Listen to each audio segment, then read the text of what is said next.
I'm Naima Latif, and if you're watching this, that means you're one of the 4.6 billion.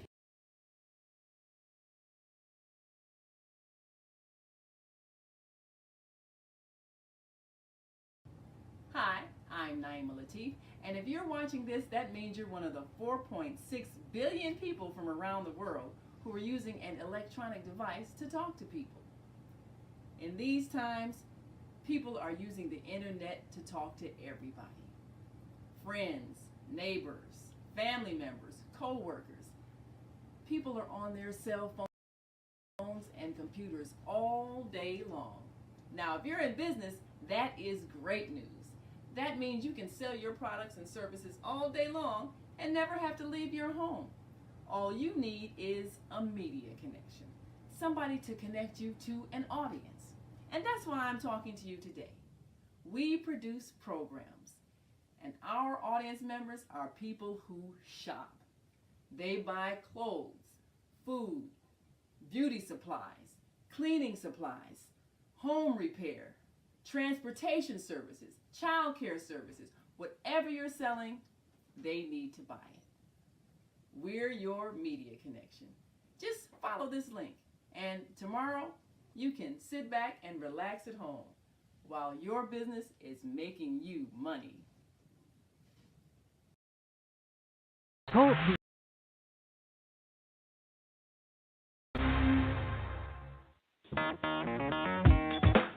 Women have the power to transform this world. We can end crime and violence if we all agree to do one thing: share. Let's share our wisdom, share our time, share our talents, share our finances, but most of all, let's share our love. This is the Female Solution. Join me, Naima Latif, every morning, 7 a.m. to 9 a.m. Central Standard Time, as we bring you stimulating discussions about the issues affecting our lives.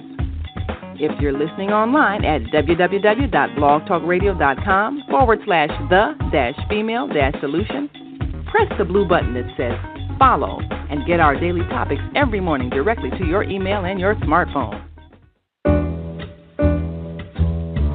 Hi, I'm Naima Latif, Executive Producer of the Female Solution Radio Show.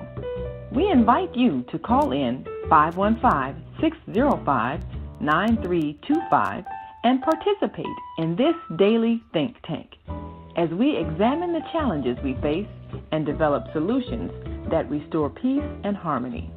We are global transformers, changing the world from the way it is to the way it should be. We are one. Wherever we live on this earth, we are one human family. On behalf of our team of radio hosts, I'd like to extend a greeting to all the members of our family, whenever and wherever you may be listening around the world. To our family in China, Ni Hao. In India, Namaste. In Japan, Konnichiwa. In Korea, Annyeonghaseyo. In Russia, Здравствуйте. In Germany, Guten Tag. In Poland, Dzień dobry. In France, Bonjour. In Spain, Hola. In Italy, Ciao. In Egypt, Ahlan wa sahlan. In Ghana, Akwaba. In Nigeria, Peleo. In South Africa, Sawubona. In Senegal, Nangadef. In Kenya, Jambo. In Israel, Shalom. In Pakistan, Afghanistan, Palestine, and Saudi Arabia, Assalamu alaikum. Greetings, and may peace be upon you all. Join us live on the on-air radio network called 727-731-5192. We want to talk to you.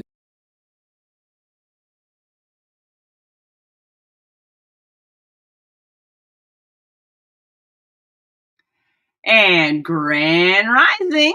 Thank you all for joining us on this Tuesday edition of the Female Solution Global Radio TV show.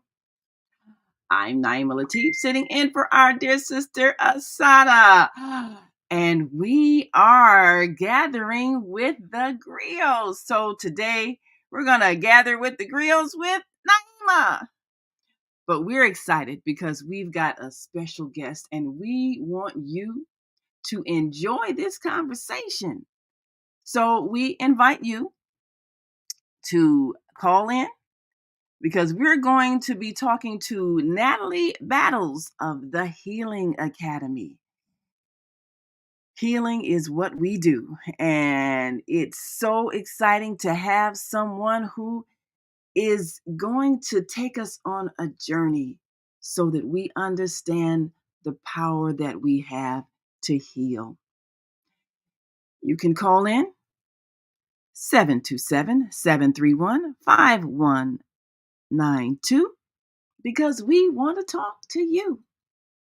And of course, you know that we're also on our Blog Talk channel, 515-605-9325. But we always want to hear from you. So if you're watching us on Facebook or YouTube, then we certainly invite you to add your comments. This is someone you should know. Natalie Battles has won some battles. And so she is one that is here to share her story. We're excited that she's a part of the Soulful Chicago Book Fair Network. And Gathering of the Griots is a radio TV show that breathes literary life into the airwaves from the Soulful Chicago Book Fair world. It lends a chance to hear our stories from our point of view for our benefit. So we want to share with you this very important message before we bring on our guest, Miss Natalie Battles. And for those who are not familiar with the Soulful Chicago Book Fair, you need to know that this is an event that's held several times during the year. And it gives you an opportunity to meet some of the very powerful communicators that have put their stories in book form, whether it's physical or even audio or digital, but it's a story that gives us some insight. So today's guest, Natalie Battles, is someone you need to know who can be a source of inspiration. Natalie Battles' mission is to shine a light on the truth and the beauty and greatness of the melanated people and culture. Her purpose is to restore melanated people to their former greatness and to encourage them to walk in their power. We're going to talk to Natalie in detail about all of her endeavors and how she got connected to the Soulful Chicago Book Fair. But first, let's take a look at what her work and the features of her literary event on March 9th are all about. And this is an event that we want you to attend because it's all about healing. And all of us need to heal. So let us take a look at Natalie Battles, part of the Gathering of the Griots. And we're excited because she has taken the time to put her wisdom into words. So let's take a look at Natalie Battles and the Healing Academy. My name is Natalie Battles, and I am the co-founder of the amazing Healing Academy. Our mission is to transform urban communities by offering education that transforms the whole body, inspires the whole mind, and fulfills the entire soul. Hello, I am Dion Victoria Milton. I am the co-founder for the Healing Academy. We really focus on educating the whole family. So we start with our children and after school programming, but we also offer workshops and other programming for the families. For me, the Healing Academy is super important because me personally, I feel I was failed by the Chicago public school system. Growing up here in Chicago, specifically on the south and west sides of Chicago, the education system does not get what it deserves, so therefore the children and the families and the community at large does not get what it deserves. By third grade, I had been to 7 different schools in several different neighborhoods. So I knew that depending on where you live and what type of resources was available in your neighborhood, you got a different education. I didn't think that was right when you can't necessarily determine where you're gonna live when you're born. It's not your decision being born, so everybody deserves access to the same things. So the Healing Academy is going to change that, not only here in Chicago, but nationally and internationally. And we're gonna do that by providing all the classes, all the workshops, all the programming that we do around our 6 pillars, which we call our formula for success. And that is social emotional learning, spirituality, literacy, history, health, and art, of course. Can't not have art. The Healing Gala and Art Auction. I'm an artist as well, so I understand the power of art and how it is actually a healing tool. I've actually talked to someone who attended this past year and told me it changed her. She realized that she could be an artist again. Seeing the greats in the room, like, wow, that person getting an award, that person, wait a minute, that's my mentor, wait a minute, I can do this, I can be an artist, I can be creative, and I can change the world by being who I am. And that's part of why we do what we do. Being able to showcase and honor the people that are doing the work on a daily basis within our community that don't normally get a chance to be highlighted or honored. Unfortunately, the community workers and the activists and the individuals in the streets, in the trenches, are the last ones to get a thank you or an award. We get to share their platforms, their businesses, their organizations, and we get to let people know that these spaces and places are available for our everyday healing, our everyday work. And that's very important to me.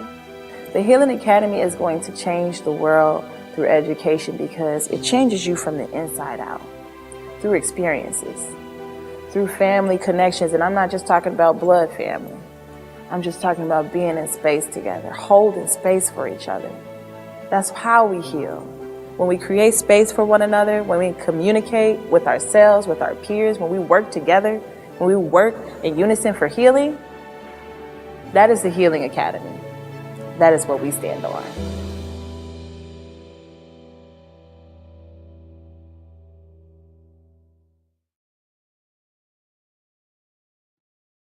Yes, the Healing Academy. Healing from the inside out. That's an important concept because there's so much healing that needs to happen. And one of the things that Natalie said, which definitely hits a note with all of us, is that you get a different kind of education depending on what side of town you're on. You can get the message that you are powerful and creative and intelligent and able to lead the world. Or you could get the message that you are destined for struggle and disrespect and powerlessness for the rest of your life. And you can grow up in a state of despair and hopelessness, depending on the message that you get. And as a child, you're going to believe whatever information comes to you. So it's our responsibility to empower our children with a sense of capability that they can create the reality they want to experience. and not to make them feel like helpless victims based on other people's opinions of who they are and what they can become. It's our responsibility to change the impression that our children are given, often by educators who have been conditioned to see them as lesser than. It's our responsibility. So we thank Natalie for creating the Healing Academy. There are many who are saying that the key to our changing the conditions that we're experiencing is for us to create institutions that are designed to uplift, inspire, motivate, and prepare our children to take a position of leadership in the world in which they live. We must create the institutions. Nobody's going to do this for us. We must do it for ourselves. And so Natalie Battles is one that is setting an example of how to do it for yourself. This is what all of us need to do to make a decision to make a difference. So if you've just tuned in, I'm Naima Latif, and you're watching Gathering of the Griots. And today, I, Naima Latif, is sitting in for our dear sister Asada, who will be back next Tuesday. But she's got important business to handle today. And we're grateful that the network of Soulful Chicago Book Fair authors is readily available to share their wisdom each Tuesday as we share our collective goal of transforming the world in which we live. We have the power to do that, and we do it every day. And we're grateful that you're with us in that process. And Asabi Carol says, we agree, sis. Yes, absolutely. We know that we have the power to transform our world, and we can lead our children into a brighter future that they're going to help create based on what we put in their minds, hearts, and spirits. So thank you, Asabi, for joining us. And we're so grateful that we have a legacy of educators and activists and communicators who can change the narrative that we hear so that we can see the world differently and we can see ourselves differently. So we invite you to join our conversation. We're going to be talking to Natalie Battles of the Healing Academy in just a little while. And of course, we want you to go to her website, www.wehealheal.org, for more empowering information. This is always an opportunity for us to share the triumphs and victories of those among us. If we want to know how we fix the problem, all we need to do is find each other, because we're right here creating solutions every day. And it's exciting to know that you can be a part of that process. So let's take a look at some more of the work that's being done that is changing the world in which we speak. And as we speak it into existence, so is it. So many people are making a difference. And we want to make sure that you know who they are. So let's take a look at those who are lifting as they climb. When we first published Lifting as They Climbed in 2018, there was one thing we knew for sure. We knew that there were more Black women's stories we had to tell. What started out as a guidebook featuring 48 Black women in one tour now features 78 women, 5 tours, new maps, and additional mini tours. The most exciting and important new element of the book is the inclusion of a West Side tour of Black women's stories. We want to find evidence of Black women's labor and contributions in the landscapes of where we work, live, and love. This is a commitment that we want to practice through this book, and we hope that you will take the journey with us through Lifting as They Climbed, mapping a history of trailblazing Black women in Chicago.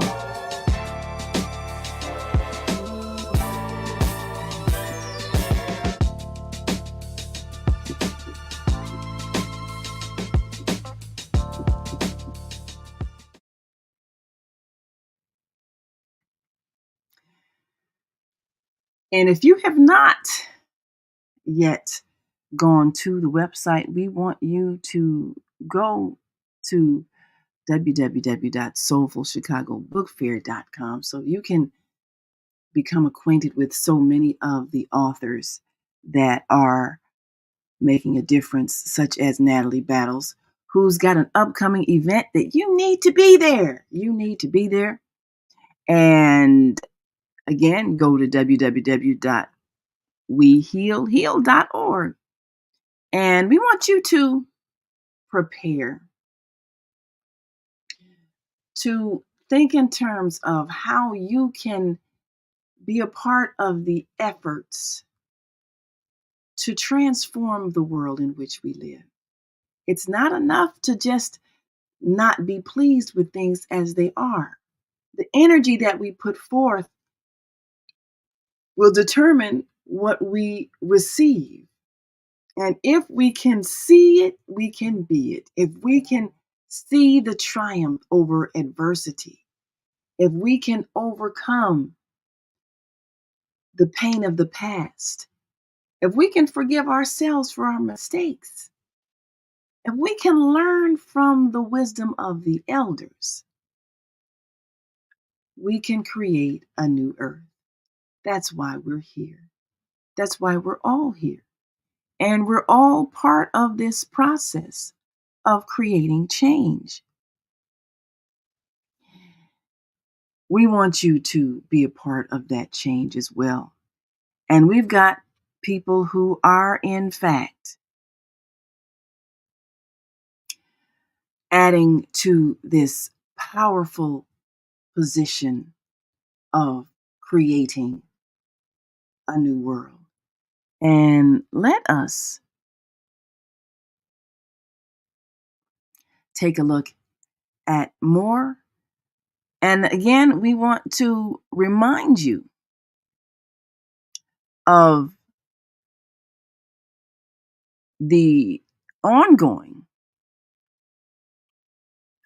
Tuesday show gathering of the Griots that you can be a part of if you are an author.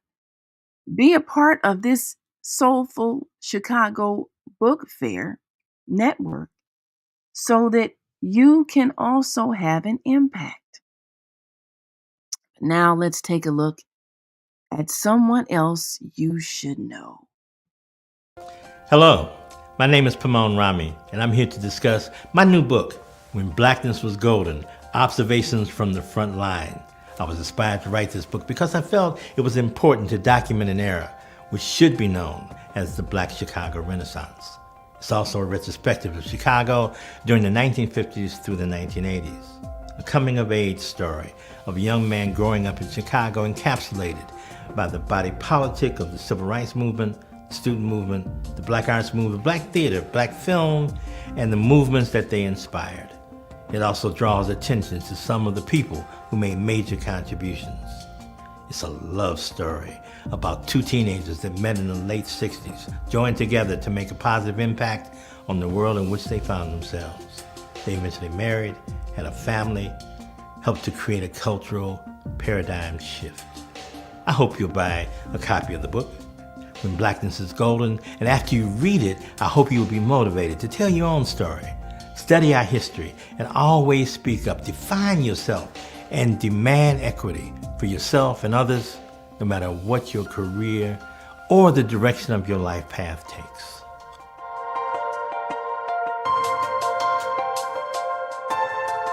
When Blackness Was Golden, now available pre-order on Amazon.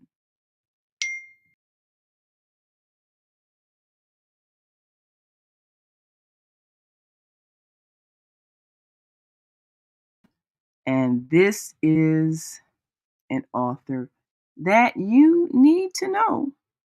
So, of course, we want you to be a part of the Soulful Chicago Book Fair network of brilliant authors that are making a difference.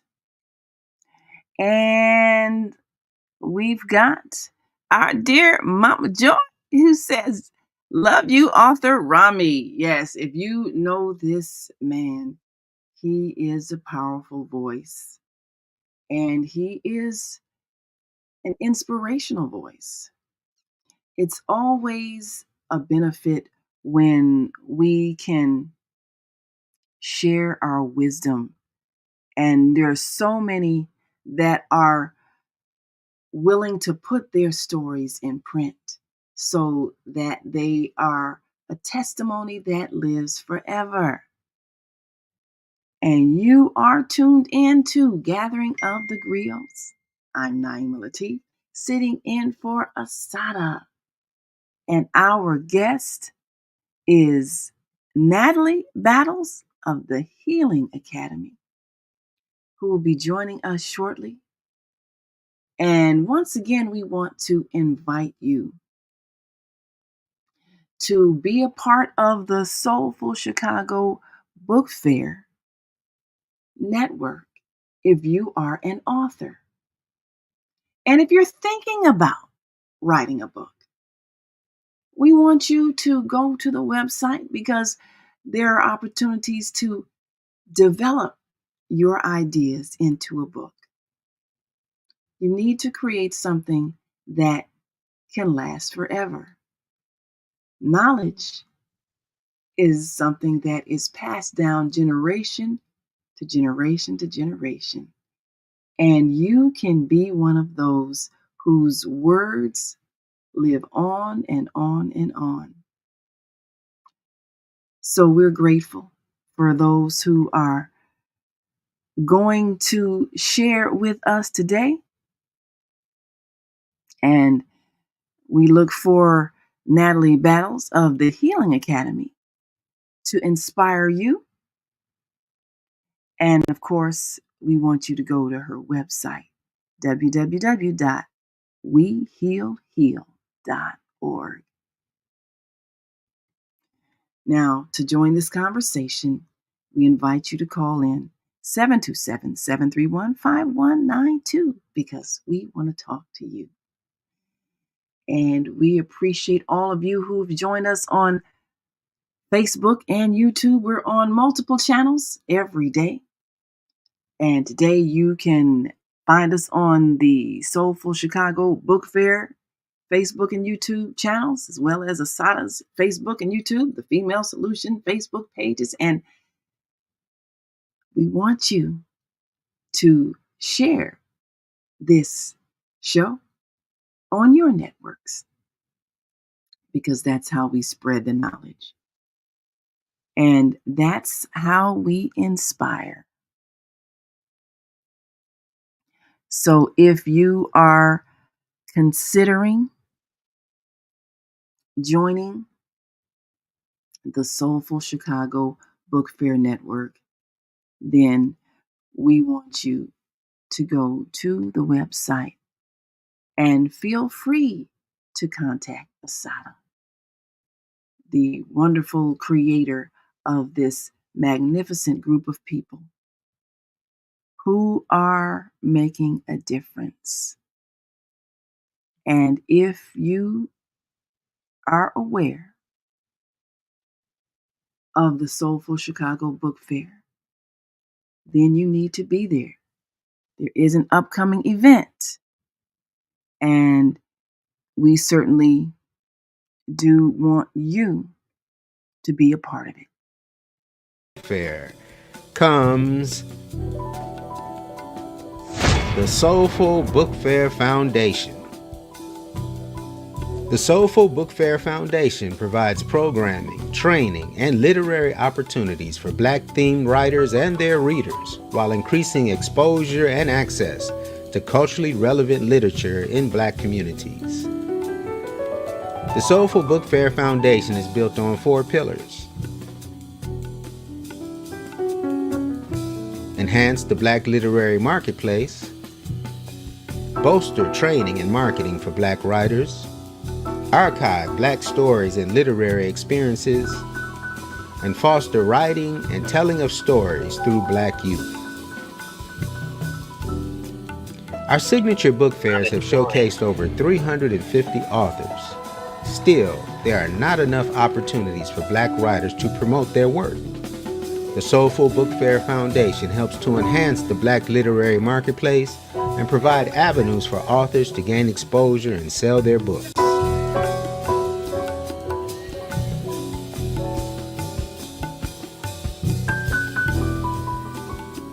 Everyone has a story to tell. For those people courageous enough to become authors, we help guide them through the process of building a business around their books. From effectively presenting at events, to maximizing social media, learning what Snapchat is, learning what Instagram is, how to use it, how to market to it. So I think that is what made me, I didn't sell out. I think I brought about 80 books, and I sold like 68. So I think that was really, really good. We offer training and marketing to help Black authors so they can confidently develop fruitful literary careers. Soulful Chicago Book Fair, be there! Understanding the past allows one to map out the future. We preserve the stories behind the storytelling of activists, writers, leaders, and youth in the Black community through state-of-the-art videography.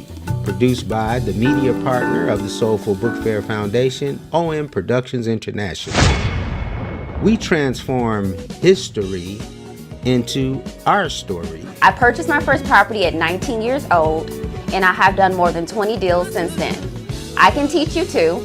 Come visit me at the Soulful Chicago Book Fair, July.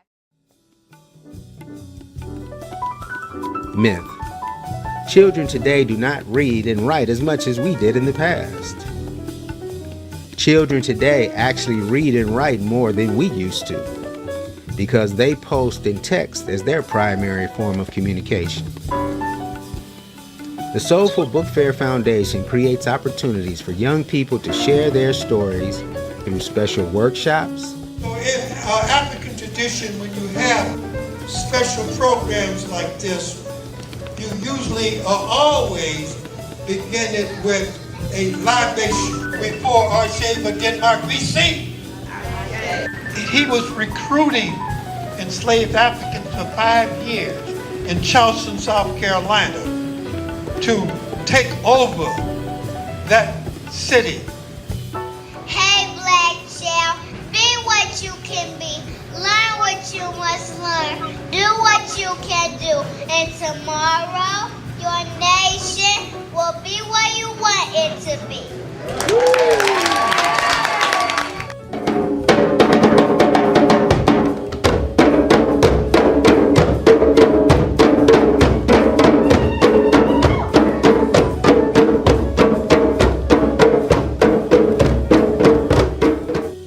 I'm speaking the truth, but you call me a radical. You don't want to hear it? Send yourself on a sabbatical. Look at your history. Our labor here was never contractual. The Tenure D Black Essay Contest provides opportunities for young people from grades 4 through 12 to win prizes for sharing their family histories. My great-grandmother was born July 27th of 1934 in Mississippi. She moved to Chicago in her early 20s because there was much more broad racism in the southern regions of the U.S. The Tenure D Black Essay Contest validates their young thoughts and creates a platform for their ideas to be taken seriously. We believe that our children would read more if what they read reflected more of who they are. Why not help them be the authors of their own experience? Well, I started writing things in my journal, and then I started taking writing classes, and I realized I can put the things that go on in my life into my book, so I put them in my journal and I put them into my book. On these 4 pillars, enhancing the Black literary marketplace, bolstering training and marketing for Black writers, archiving Black stories and literary experiences, and fostering writing and the telling of stories through Black youth, the Soulful Book Fair Foundation is building a literary movement for the ages that is amplifying the voices of Black authors, poets, and even composers, and creating opportunities for them to share their unique perspectives with millions of literary fans across the city and across the world.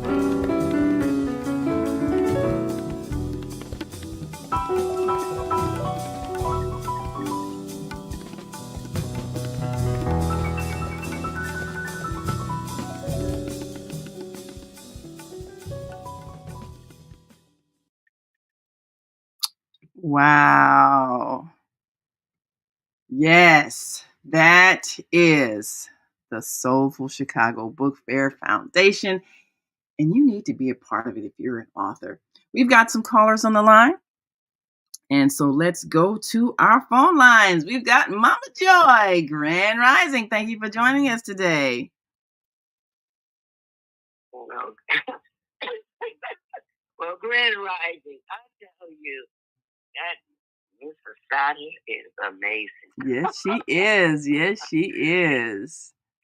Is amazing, and I really love what she's doing, and I'm so proud of Female Solutions. And now I see that you're tapping into our young people, and that to me is not just great, but really delicious, because so many places now, our children have no place. You don't find children in the churches. You don't find them. Even in the youth organizations, they're scarce now. So I really applaud you all for being able to round up these young people and give them space. Give them space to be promoted and to be loved. Yes. And to let them know that there is a place and that they're needed and valued. So, hats off to the Female Solution. In fact, you're amazing too. Well, Mama Joy, we couldn't do it without you, because you are one of the amazing communicators that we can hear every second Saturday here on the Female Solution Global Radio TV show. So we appreciate you for sharing your wisdom with us every second Saturday. And we've got your statement here on the screen here. It says you love the Rami promo, and we trust the Female Solution to stand strong in creating solutions and opportunities that elevate and heal our communities locally and globally. Yes, that is our goal, and thank you for being a part of the solution. I look at a lot of our young people, and they come into this world with the ability to envision things differently. If we would just listen to them more, I think we would be more inspired and hopeful, because they are highly intelligent. And if we would let them, they could really help in this effort. You're so correct. And I think that we are gradually learning that. We are gradually as a people, because there's all individuals are not on the same level in every aspect, emotionally, spiritually, intellectually, or mentally. But I can see that we are growing. Sometimes we forget where we come from in terms of the struggle. You know, when I was a child working with my grandmother's grocery store, just a short story. And this was in the 40s. Well, in the 40s, I was born in the store, so I worked all my life. And I realized that helping my grandma, there were people coming in, and they would get things on consignment or put their names on the list. And it was necessary for you to sign off if you were getting bread or milk or whatever items of food you were getting from the store. And if you didn't have the money, you would get on the list. You would sign your name and then pay. As you go. At some point, your tab, put it on the tab, and then at time you'll pay it. And there were some individuals, many individuals, I should say, who came with their grandchildren, their children, most of the times the grandchild. And Naima, all they could put on the paper was an X. Oh, wow. Because they did not know how to write their names. And I'm beginning to find out, as Rami was speaking, sometimes we measure people according to our time and our era in life, and not knowing that there are those who came from a far deeper deficit than we did, had wonderful hearts, great intentions, but just did not even have the ability to write their name. And their grandchild would write their names for them. Or their children would write their names because they could not. When I was born, there were still over 3,000 ex-slaves still alive. Wow. And I was telling a young man, they're still alive, which means their voices, their stories, the vibrations of their presence were still there. And I'm from New Orleans.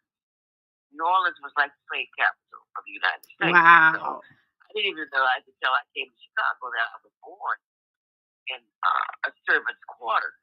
Wow. It was a community that was built so that the workers, the servants, could not be too far from where they were working. And so I was raised there, and really, no one really told me that. I learned that after I came to Chicago because I didn't know the whole story. And so I'm going back to the story about signing their names. And during that time, you had the red tail, the black Arab. Oh, yes, I remember that. Well, Mama Joy, hold that thought for just 1 second, because we want to, for those who don't remember that, because that is a powerful piece of history. But hold that thought just a second. I'm going to keep you on. We're about to bring on our guests, and we want you to be a part of this conversation as well. So hold on. Don't go anywhere. And for those who are watching, of course, we encourage you to write in your comments. For those who are listening, certainly we will bring you into the conversation. And you are listening to and watching the Female Solution Global Radio TV show. And this is Gathering of the Griots. I'm Naima Latif, sitting in for Asada. And we've got a fantastic guest today. Someone you should know. Natalie Battles' mission is to shine a light on the truth and the beauty and greatness of melanated people and culture. Her purpose is to restore melanated people to their former greatness and to encourage them to walk in their power. So now we're about to talk to Natalie in detail about all of her endeavors and how she got connected to the Soulful Chicago Book Fair. And so let us welcome to the show this morning our wonderful guest, a brilliant woman that you need to know.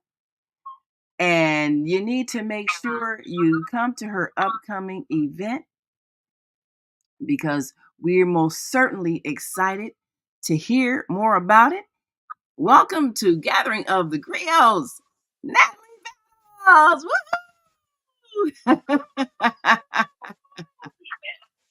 Woo-hoo! Well, thank you so much for joining us today. We appreciate you. And we've been looking at some of your videos and the work that you've been doing.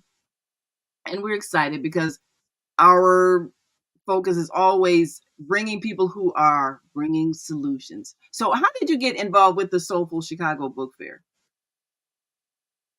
Uh-oh, wait a minute. I think check your mute. Uh-oh, wait a minute. Okay, let's see. All right, let me make sure that we can hear your voice. Yeah, make sure that you did hit that your system can use your audio. So we want to make sure that we hear all you have to say.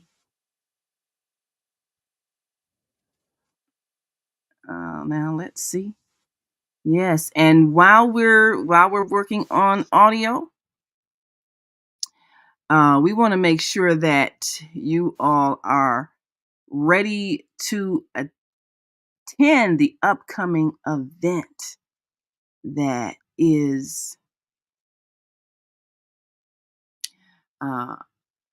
going to feature Natalie Battles. And of course, for those who are not in and around the Chicagoland area, come on down. Yeah, it's just a few hours drive away. So we'll certainly be looking forward to having you as part of this process. And we want to take a look at some of these slides that can help you in the process of learning what you need to know so that you can heal. And we've got a few comments that have joined us. Michelle Renia says, good morning. I too love the work of the Female Solution. Thank you so much for tuning in. Our community benefits from the strong and impactful voices. The topics I hear are real and relevant. The bridges being built between the youth and the elders are necessary. Thank you for all you do. And thank you, Michelle, for tuning in and adding your voice.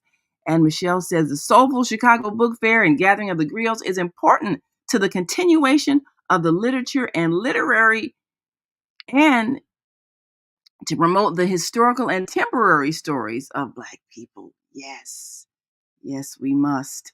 And Michelle also adds, let the elder sister finish her story. It was interesting. Yes, we're going to do that. So Mama Joy, as you were telling us about the while we're working on Natalie's audio, Mama Joy, if you can continue. I think they were called the Red Tails, the Tuskegee Airmen. Yeah, the Tuskegee Airmen, right, and that's another story too. But during that time I was speaking about, and welcome Natalie to the show, so we can't wait until this technical is cleared and you can be assured that Ima will get you in on with us. Absolutely. We're so excited to have you. Can't wait to hear your voice as well. But in the meantime, let me just be a filler in until that straightens up. And so you got a lot of wisdom to fill in, so we appreciate that. Yes, you are living history among us. Yes, we have an amazing guest. I am just so honored just to be in this place in the same breath for a time.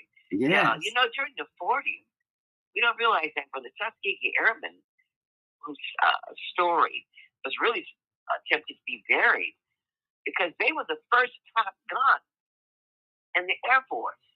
When we see that story, the movie Top Gun, it was the Black Airmen, the Red Tails, were the first to win the competition.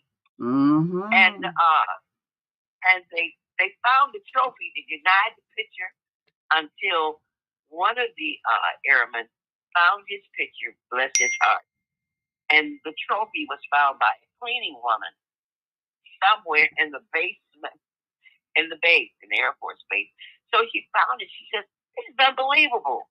But I guess they didn't realize they should have destroyed it. But God didn't let them do that, honey. And so the truth came out. And so we have so much to be grateful for. During that time, because the whole point of the story, of my intentions, I should say, is if we would look in increments of how we have progressed as a people, we will find out that we have a very strong foundation right here. You know, I'm a spiritual leader, and so I'm looking for Natalie's story. When the Red Talismans were here, when the Tuskegee Airmen were there, under the teachings of George Washington Carver, you know, the plant doctor, Yes, who never yes. used a textbook, he taught them from his own wisdom. Wow. Yes, and when that is Thomas powerful. Edison had offered him $100,000 to come and work with him, but he chose to go to Tuskegee because he felt that place was in much more need than he was. But that era, we only had 3% college graduates. Wow. And people who had entered college. Check it. It's a fact. 3% are left that completed college. Wow. Now, look where we are now. And sometimes we don't know how we have gradually increased our lives. And because we don't know our story, we can't value it. And the spirit in which it was founded and the love that was there is lost because of us going through so many changes and urgencies and thank you for that video you did in the console. That brother was saying, "Where are the black people?" There was no one in the console, but you were there on air. You were there. On air was there. Yes, we were. Show up. Yes. Show up at the big time and understand that we have a wonderful history, but just take it bit by bit. What happened in the 40s? What happened in the 50s? Where were we in the 60s? Where were we in the 70s? Yes, it's great to go back to Africa, but where were we? And what stages of our development right here in America? Are you not ready yet? Natalie Faith? Is she ready yet? She hasn't come back yet. But she's working on. Oh, wait a minute, here she is. I think we're gonna try it again. Okay. But you said something that's really a critical point. There are so many people who did some fantastic things and were not college educated. We need to remember that because brilliance is inborn, and we need to honor those whether they have a degree and a title or not, because they have life experience, and sometimes that is more powerful and empowering than someone with a degree but doesn't have a sense of independence to figure out how to do things for themselves. So you definitely made a great point. Yes. They had a sense of that divine power. Yes. In themselves. They had that sense of confidence in who they are. And they were not defined, allow themselves to be defined by those individuals outside of themselves. Absolutely. That's right. That's what we have to do. That's what we have to do. The real spirit of life. Yeah, the spirit of life. And speaking of the spirit of life, I think we got our spirit back with us with Natalie. Yes, I hear a voice. Hallelujah. Yes. I say, out of all the things I do on this computer today, the audio wants to act up. But I got my mic going and we ready. Well, thank you, Mama Joy, for giving us that insight. And of course, we appreciate you always. And make sure you all listen in the second Saturday you're coming up. Oh, before you go, Mama Joy, what's this topic this coming Saturday on your show? Well, it's walking your authority. Yes. We're walking your authority, and we're encouraging even this young lady coming on today to walk in her power and authority. Yes. And we're proud to ask Jamaica to come and to share with us how she walked through an alley and a lounge chair spoke to her, and she went back to it. That's going to be something. Well, I'm looking forward to it. And for 10 years, she's been teaching others how to do upholstery, giving children an additional lift in that, and healing through that. So on that note, all right. take it away, Miss Natalie. Love you. All right. Thank you. And thank you for your wisdom. Thank you for your wisdom. Yes. Wow. Well, Miss Natalie Battles, you are someone we are happy to have met. And now we want to introduce you to the world. For those who have not yet met Natalie Battles, you need to know about her and the Healing Academy. So now tell us how you came to be connected to the Soulful Chicago Book Fair. Well, really, really early on, like really, really early on, very first Soulful Chicago Book Fair, actually before the very first Soulful Chicago Book Fair, I had the pleasure of meeting Asada. She was coming from New York and getting ready to do that very first Soulful Chicago Book Fair. And I had the pleasure of interviewing her on a radio show called Teen Talk Radio Theater. Produced by Pimon Rami and Masekwa Myers. And I was the host of the show. And we talked about the book fair and what it would be and the goals and the reach and what it means. And so really early on, I was blessed to meet her as she was getting ready to start and launch the Soulful Chicago Book Fair. Oh, that is fascinating. Yes. So we're all family here. Definitely, getting involved in the process. So now tell us about the Healing Academy. Yes, it's my baby. Yeah. Baby going on 5 years old. Oh, wow. Running around the house now. So the Healing Academy is an arts and education-based nonprofit. I am co-founder along with Dion Victoria, my co-founder. And we started the Healing Academy out of both the love for education and knowing the need for proper education, not only here in Chicago, but in general. And so that was something that we bonded on very early on. And we, from that moment, started spearheading and working together to create this. It officially started in, the talk started in 2016, but it officially launched as 501c3 in 2019, and we've been running ever since. So we operate off of 6 pillars, which is health, spirituality, history, art, literacy, and health. And so we do everything around those 6 pillars. So classes, workshops, programming for all ages, from newborn babies all the way to the elders and everybody in between, because our goal is to transform communities by working with and healing the entire family. So we're working to open community centers and schools pre-K through 12th grade, where we can truly educate our young people and then re-educate us as adults. Well, that is powerful. And, one of the things that we are always saying is that if we can use the creative talents of our children, we can reach them in so many spiritual ways. And that's why spirituality is one of our pillars. We wanted to make sure that, and it's not attached to any one religion, but we need to make sure that we know that we are spirits living in a body. And how do we educate? How do we connect to? How do we amplify that spirit within us? Yes. So now your book, Lifting as They Climbed. So this one isn't mine, but this is one of our amazing authors. And I advertise this book any chance I get. I just got back from out of town. I was advertising this book because it is so good. You would think it was my book, but but I love it so much. So this is Essence McDowell. This is a queen sister who is absolutely phenomenal, who I got a chance to meet along with so many other great individuals when I was working at the Southside Community Arts Center. If you know, you know. Shout out to the Southside Community Arts Center. Yes. An amazing space. So I was office manager, tour guide, docents, program director, all the things, small nonprofit life for many, many years. And Essence was one of the amazing people that I got a chance to meet there. Actually, along with my co-founder of the Healing Academy, met her there as well. That is wonderful. Yes.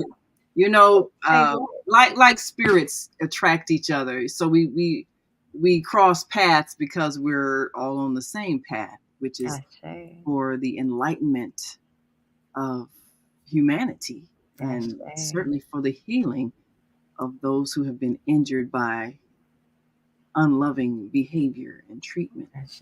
So you have an event coming up. Yes, On so we have March Between the 24th. Pages.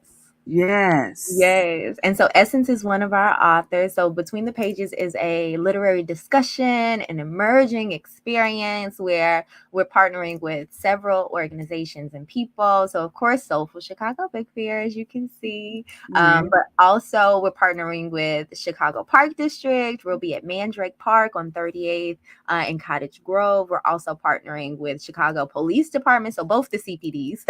Oh, wow. And they did a book drive for us. And so just last week, they dropped off so many books for all ages. So adults, teenagers, babies, books, so many books. So we'll be giving away free books to the community. We'll also be giving people the opportunity to check out Mandrake Park because it is a beautiful park space with a theater, a dance studio, and just so many different amenities and spaces and clubs that you can join. But our amazing authors, I mentioned Essence McDowell, but Pema and Rami, as you see here, Masekwa Myers, who I mentioned a little earlier, who are both my mentors, have been my mentors since I was 15 years old. Wow. I say, where would I be without you? Wow. Along with Asada there. But this book is so phenomenal. So if you all have not checked out When Blackness Was Golden or Lifting as They Climb by Essence McDowell, please be in the space because both of them will be doing readings and excerpts of their books. So you get to hear a little bit about the book, but not only about the book, about their experience writing the book. You can ask them questions about their process, about the book, about their life, which I think is really, really a phenomenal opportunity. One, because specifically Pema Rami, but also Essence McDowell and the rest of the authors that will be involved are phenomenal. So if you can get a chance to pull their ear and ask them questions and get advice or just to hear their process, that's a great opportunity.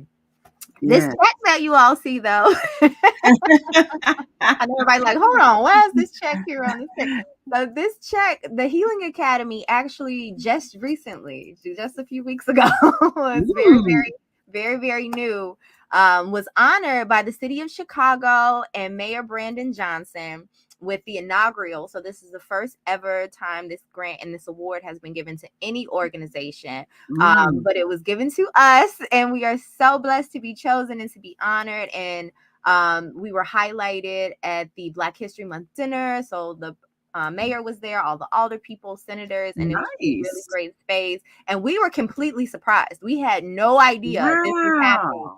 We just kind of thought I know from my end, we just got a D-Case grant. And I was like, yes, it's a D-Case grant.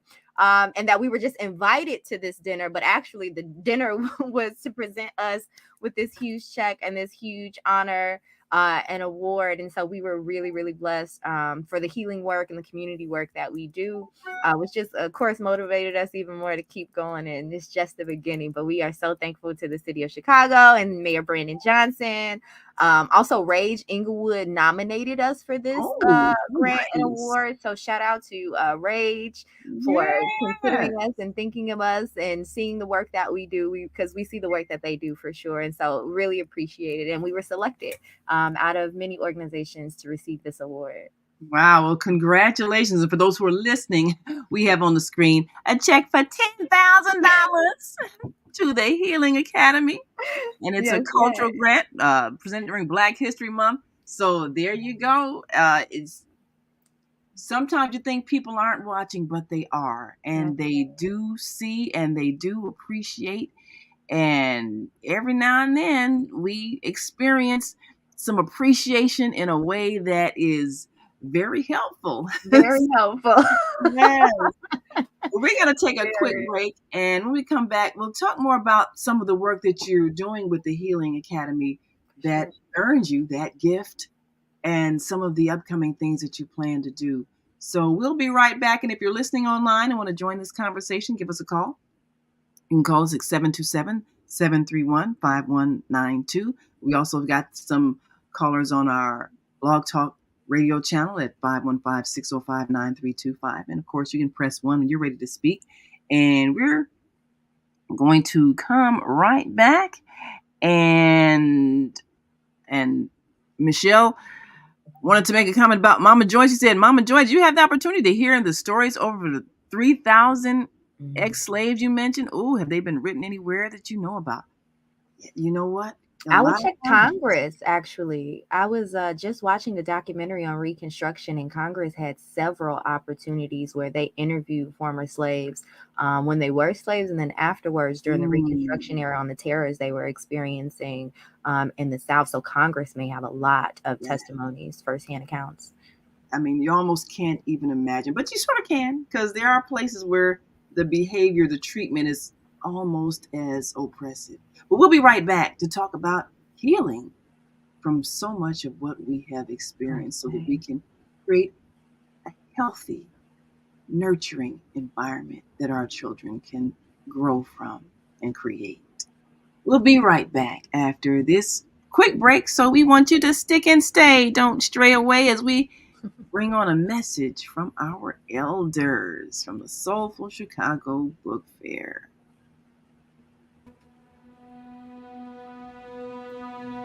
And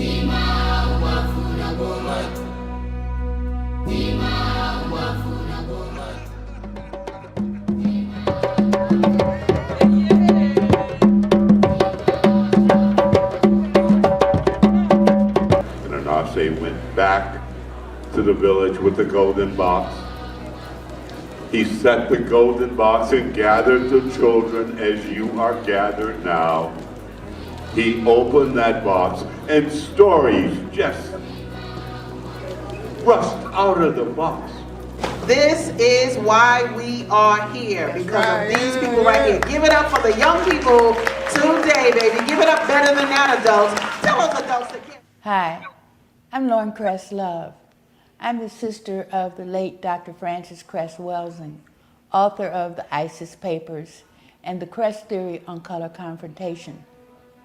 We're Chicago natives, and to honor her legacy, I'll have her books at the Soulful Chicago Book Fair, Saturday, July 16th, 2016. Be there. Black Fairy is in this book. Young John Henry, everyone's familiar with the young John Henry, and Deadwood Dick, who's a black cowboy. So these are three plays that are in this book, which has been used by a lot of groups, universities that have produced plays for children. Hey, Black Child by Cindy Perkins. Hey, Black Child, do you know who you are?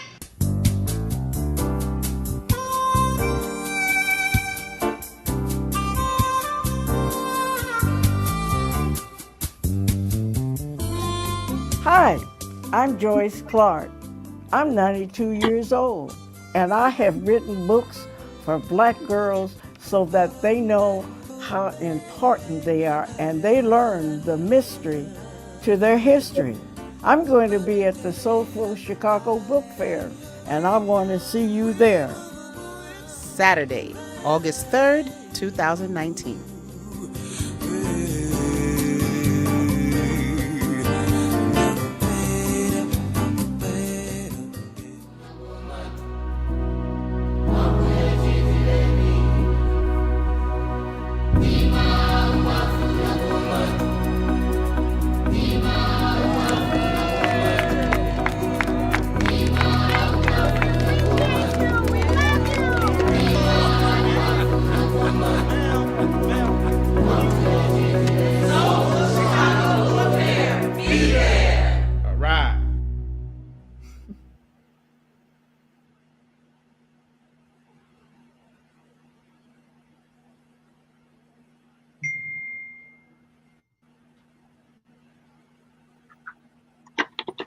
Yes. Soulful Chicago Book Fair. It was a wonderful commercial. And, I'm grateful to have met so many authors there. I'm looking at this sister, says she's 92 years old. And you can imagine what she has seen in her life and have lived almost during that time when not too long after the enslavement experience. But we're still going through a lot of the process of changing the way we relate to our children. And of course, Asada wrote the Beating Black Kids book. Yes. We're still unlearning those very devastating behaviors that crush the spirit in our children. What are some of the activities that you engage in your organization's work? And what are some of the challenges that you've observed even in working with young people? I had to breathe on that one. So we do a lot in trying to reach our young people, and I believe it's working. We have the evidence of working with the young people and their shift, even in a small amount of time, on the changes within them, which is one of the most beautiful things. And it definitely encourages you to keep doing the work, because if a small amount of time can make a change, imagine what a consistent amount of time can do. But again, not just those young people, but the elders and everyone in between as well. And so we do after school programming, we do summer camps, we do spring break camps, we do, again, a lot of our own programming. We recently received our CPS vendor's license. And so now we get a chance to go into CPS schools and work with the young people in that same way, but also the staff. We do professional development training and healing workshops for the staff, the teachers, administration, and the parents, because again, it's not just about reaching those young people, it's about reaching those people who are with those young people on a day-to-day basis and every day, all day.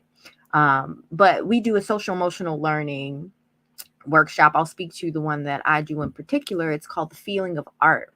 And so I started it in a way with my high schoolers back when I was actually doing After School Matters and instructing Teen Talk Theater program. And I pulled things that I really saw impacted the young people. One being monologue writing, another one being expressive ways to take poetry and dance and music and express themselves through the struggles that they were facing. Because too many times I don't think we truly listen to our young people, and they are crying to be heard. Another form of punishment or a disconnect is we silence them. We tell them to speak when you're spoken to. We tell them to stay in the child's place, which again is rightful, respectful, and all of that. But we don't listen to them. We mute them for so long. And then when they become adults, we expect them to be able to communicate and advocate for themselves and do all of these things when we have silenced them their entire lives. Yeah. Sit down, be quiet, all these things in school, at home, in between.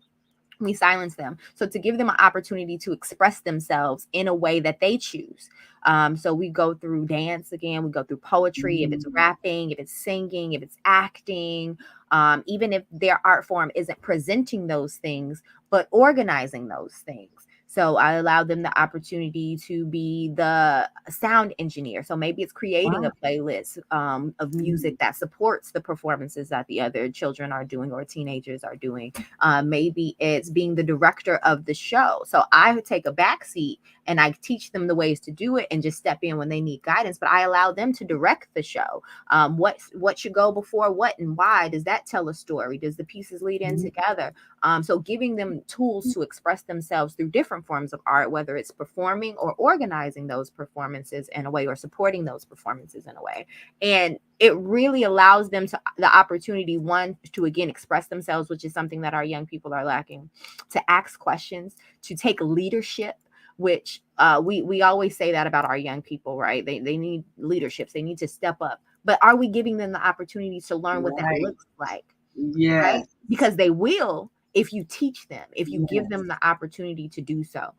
So to see them step into leadership and really take on these things, to give them that voice, and also to allow them to express those parts of themselves that they feel like they can't to the world. So not just telling it to me, not just telling it to other students that they're in class with, but we put on shows. So, and we invite their families and we invite the community at large, and we say, okay, now say what you need to say, and they have to listen.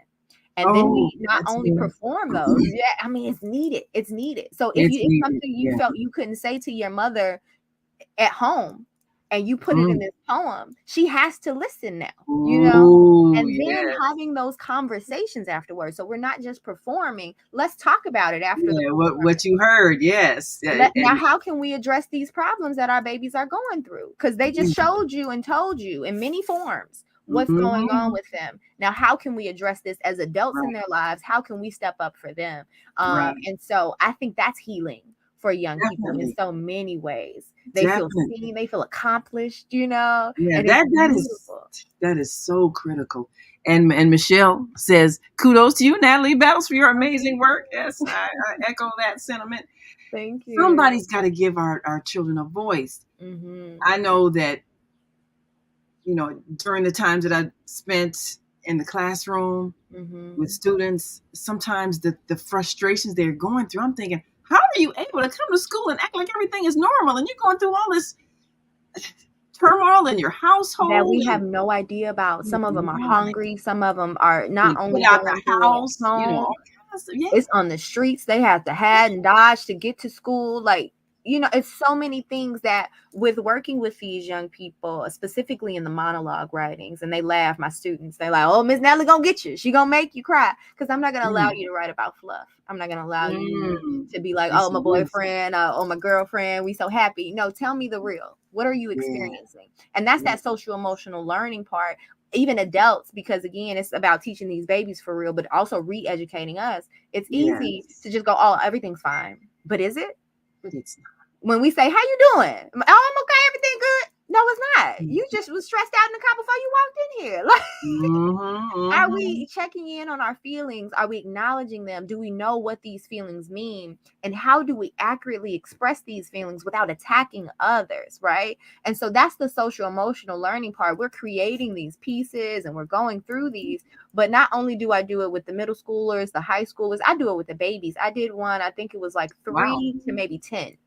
Right. So within that age group, and we partnered with Brown Books and Paintbrushes, who has a marvelous space over in South Shore, talking about literacy. Baby, that play space is amazing. Every time you go, you get a free Black book when you leave. I try to give my son the choice, but I'm looking at the books too, like, son, I think you want this one. We want this one. So now, what is a common theme that you hear often when young people express what's distressing them? What's a common thing that maybe adults are missing, we're not realizing that maybe we're doing that is upsetting for them? Something you hear often. That is the common stressor, the adults. Ooh. The common stressor is the adults. It's the adults in their life. And it goes on both ends. So issues may be handling parents. My mom's not listening to me, or she's giving me, too much responsibility over my siblings and I'm parenting them. It may be, father's aggression. It may be teachers not listening to them. It's really, they feel unheard and they feel unsafe in their spaces where they're supposed to, because it's not just the parents. Sometimes parents could be fine, but then they come to school and they're being yelled at and they're not being listened to. They're being shunned. They're shut up. They're getting in trouble for things they didn't do. And they're like, these teachers, they just don't hear me. And it's the adults. And almost, I would say about 95% of the time, it's an adult in their life that is doing something or not hearing them or being that wall for them in their life. And that's the part that we have to grapple with. But if we're not listening to them, we'll never know. Do you think that adults spend too much time hollering at children rather than listening? Absolutely. Absolutely. And this is why with the Healing Academy, our goal isn't just to work on those babies, because again, they have to go in these households, they have to go into these school buildings, they have to be in these spaces. It's to work with us, because there's so much that we are teaching them. So a lot of the issues that we're seeing when we always come for the younger generation. And every generation, we're coming for the younger generation. Oh, these kids doing this, they doing that. But where are they getting from? Yeah, where they learning from? They didn't just come out this way. They're learning characteristics from the adults in their life. Yeah. Who did it? Who taught them? And so for me, it's that piece. It's okay. Hearing these young people, seeing what they're going through, and allowing them the space to be expressive and create, and to sometimes say things they've never said out loud. Right? And it gets me emotional because it's literally things that they've never said to anyone. What's the thing that shocked you that you heard, once a child was able to actually say it? Mhm. You was like, oh, you said that. What's the thing that you can remember that surprised even you that came out of their mouth? I'll give 2 examples over my time. And again, I've been working with young people in this way even before the Healing Academy was established. And so actually both of these I'm going to give actually was a precursor, but doing similar work, healing through the arts and thus that social emotional learning and activism piece.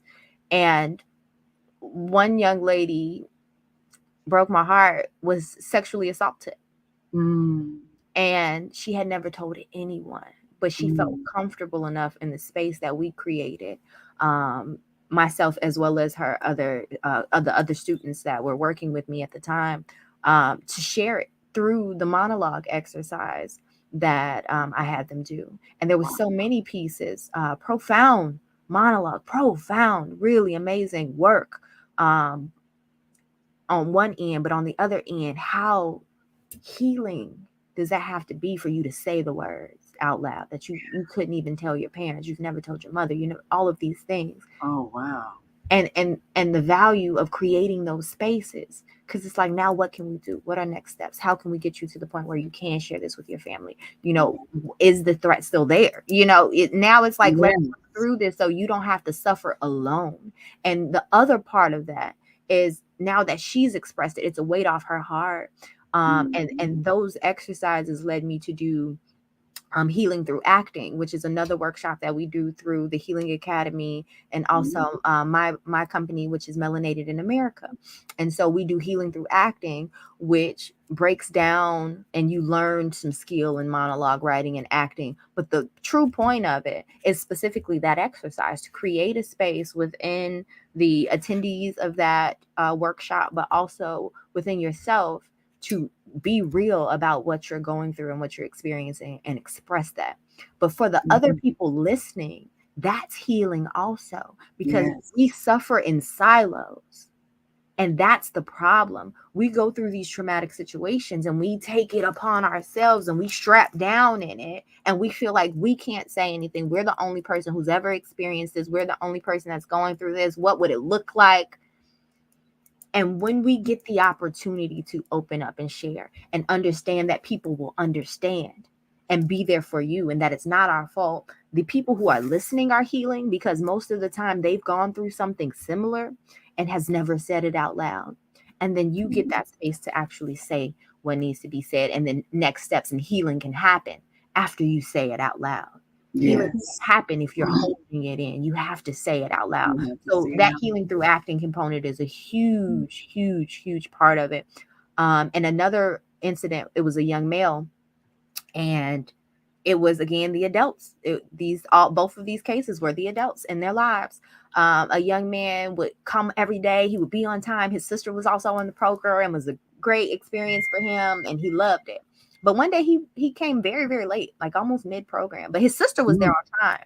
And so we pulled him to the side and we're like, what's going on? You're always on time. Your sister was here. What's going on? And he told us that his father dropped his sister off and he wanted to come in, but his father made him go with him so he can show him the ropes on the street. Oh, wow. I'm sure that was traumatizing. But, adults do things that they think are correct because they don't know any better. And how do you, as a child, explain that you felt violated by some of the things an adult did? And Michelle says, of course, she agrees, forced listening, make the parents listen. That's one of the things that can help in the healing process. She wants to know, where's the Healing Academy located and how can we support? Ashe, Michelle, thank you so much. That's one of the most powerful questions to ask an organization. How can we support? How can we support? So we work all over the city of Chicago and Chicagoland areas, from the suburbs and abroad. So again, our goal is to create those community centers and schools here in Chicago, but nationally and internationally as well. So every year we actually go with our board to a different city and state to make connections in that area. We've even sent my co-founder Dion Victoria to Ghana to start making connections on the continent.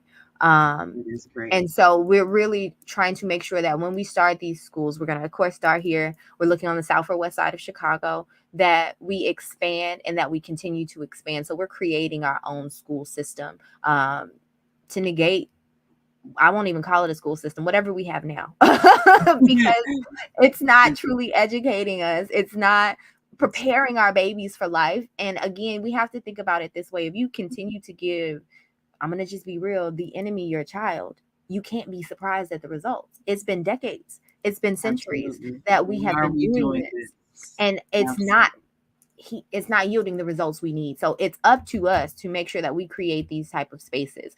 So South and West Side is where we're looking to open our schools and community centers first. And then spreading out from there. We don't have a physical location as of yet. So soon we'll be able to start capital campaigning so that we can get a building and start that first community center in school space, starting with homeschooling and then working into pre-K again through 12th grade, and then also doing some daycare. So for the younger babies, we start early as well. But we are about to receive a partnership, an arts and park partnership with Mandrake Park, where we'll be holding the Between the Pages literacy event on 38th and Cottage Grove right there in Bronzeville.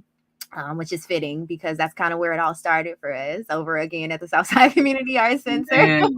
So it's very fitting and full circle that we'll be in Bronzeville. So we'll have an office space there at Mandrake Park, and we'll also be holding a lot of our classes and workshops there as well.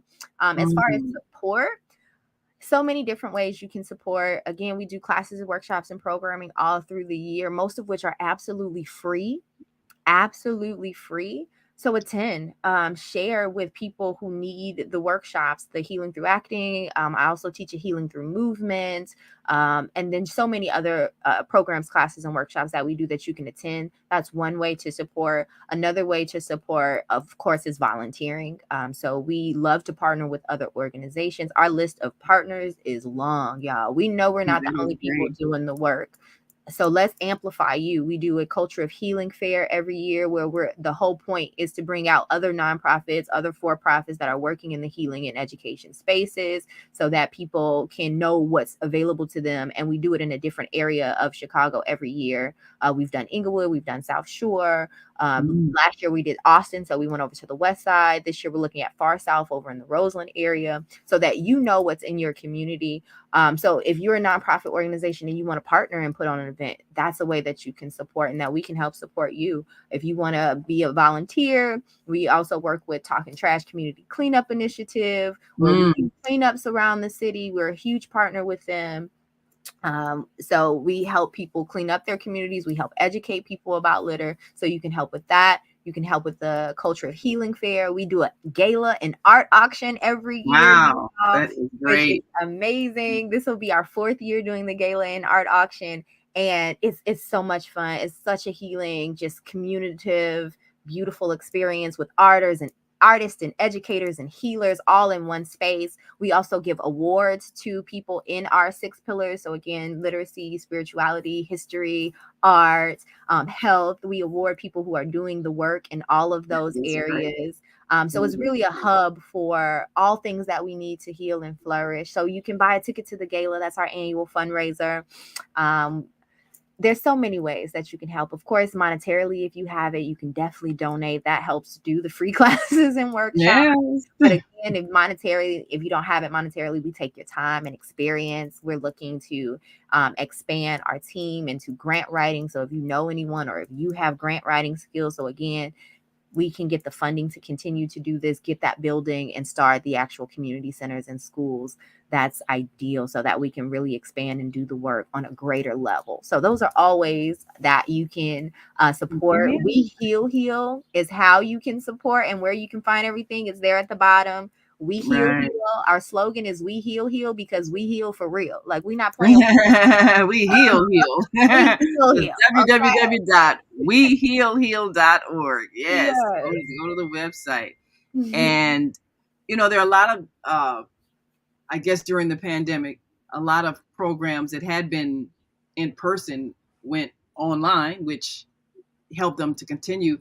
Was there an online presence with the Healing Academy during that time of I guess, seclusion and in Absolutely. which people, couldn't be in person. We had to pivot hard. Just like so many other organizations and nonprofits and businesses, we had to pivot very hard. And so again, we started in 2019. Oh, So wow. 2020 was just the next year, you know? Wow. And when we started, when I say we immediately went hard doing the work, so 2019, we had to stop ourselves like, wait, we ain't got to do it all right now. Hold on. It was just back to back. And we still run the same way. We slow down a little bit, but we still do. Every month there's several events. We got to get this work out here. We got to touch these people. We got to heal. But we were doing events, programs, and it was so much fun. But again, we had to slow ourselves down. And then COVID hit. So from everything being in person, the classes, the events, the programs, all the things, it was like, whoa. And we had just did March, that beginning of March, we did a panel discussion that was amazing. We had women panelists of all ages, and we still do something similar. Every Mother's Day, we do a Mother's Day panel, mother to daughter, heart-to-heart conversation, where we heal from generational traumas through conversation. And we do the same thing for Father's Day. But we had just had an in-person event, and it was phenomenal. It was a packed house. It was wonderful. And then COVID hit right after that. It was beginning of March. Oh, wow. And so right after that, COVID hit. And so we had to reevaluate everything. But we knew we couldn't stop, because people still needed the healing. I'm like, now more than ever, people really need the healing. And so what we did was we started creating online programming. So we would do our Kwanzaa, again, through the Healing Academy and my company, Melanated America. We do a Kwanzaa program every year. So for several years, we did it virtual, where it was beautiful. And what we learned from that is, where we're doing in-person events, we're touching Chicago heavily, which is beautiful. But when we do online events, we touch the world. Wow, that is true. That is true. That's what So much, and so it was beautiful. So that pivot helped us really think of it that way, because those online programming, I'll use the Kwanzaa as an example. We had people from New York on the line. We had people from California. We had people from a little bit of everywhere. We've even had virtual events where we had people from the continent, from Africa and everywhere else, on these virtual platforms with us. And so it really made us think differently about our reach and our exposure. So we had to pivot hard. We created online talk shows. We were actually hosting a healing morning talk show from Q4 Radio called The Breathe Experience. And then once COVID hit, we moved it to social media. And so we still do The Breathe Experience. It's taken different shifts, but it's still there. The Breathe Experience now, it's on Sunday mornings, and it's meditative. We incorporated a new show which I host, called Free Your Mind Friday, where we're interviewing and getting to know and having. Yes, right. I loved it. I was like, oh, that was the download. When it came to me, I was like, yes, that's it. Thank you. Appreciate you, guys. Yes. We interview and get to know different amazing people. So business people, artists, activists, and it's really freeing our minds through knowledge and really getting to know who they are and why they do what they do. Healers, all type of amazing people we interview. And so same thing with that. So it's transformed, it's shift, and we would pivot back and forth between Instagram and Facebook to making sure everybody get a chance to see it, because some people are only on Instagram, some people are only on Facebook. Yeah, you gotta be multimedia these days. Yes. Well, we got to take one last break. When we come back, I'd like to take a look at your upcoming event, and also what are some of the ways that people in the community can participate in terms of maybe skills that you may be looking for, or activities that might be good in partnership with the Healing Academy. So we'll be right back after this message, and we want you all to stick and stay. Don't stray away. And of course, feel free to call in and comment, and you can reach us at 727-731-5192. And of course, for those who are on our Blog Talk switchboard at 515-605-9325, just press 1. You're ready to speak, and we'll come right to you and open your mic and get your thoughts.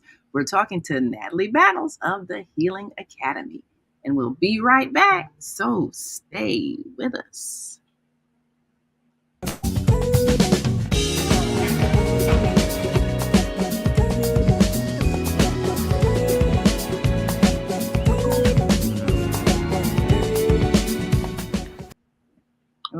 Chicago book fairs are the most exciting Black book fairs on the planet. Born in July of 2016, Soulful Chicago book fairs have both increased the literary marketplace for Black writers and given lovers of Black literature places to find books about the Black experience the world over. The main summer book fair stretches 4 city blocks on 61st Street between Cottage Grove and King Drive. Each block is characterized by its own genre, donning the works of fiction authors, nonfiction authors, and children's authors.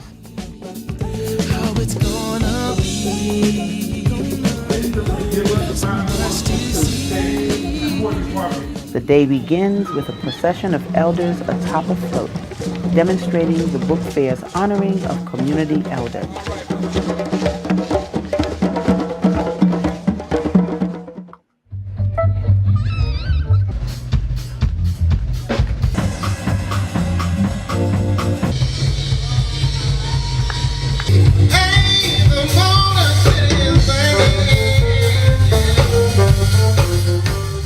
The entertainment of the Soulful Chicago Book Fair has been second to none. Audiences travel to its Grammy-level stage, which has featured musical artists such as Eric Roberson,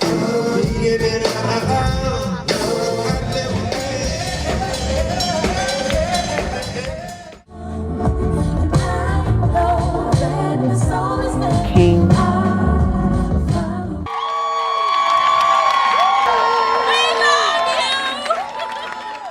and many of Chicago's multicultural talents.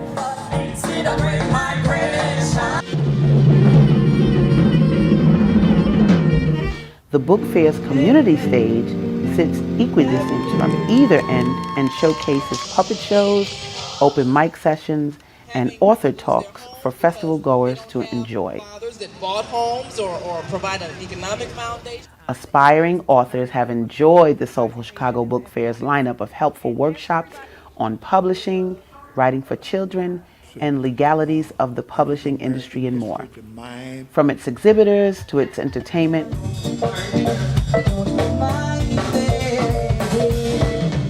its workshops to its overall power, Soulful Chicago Book Fairs will continue to breathe literary life and prosperity into the South Side of Chicago for decades to come.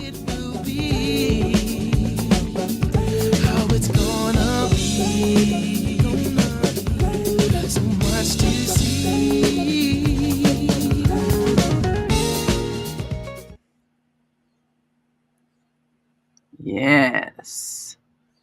Well, Those I love what videos you are said, so for good. decades to come. It's so good.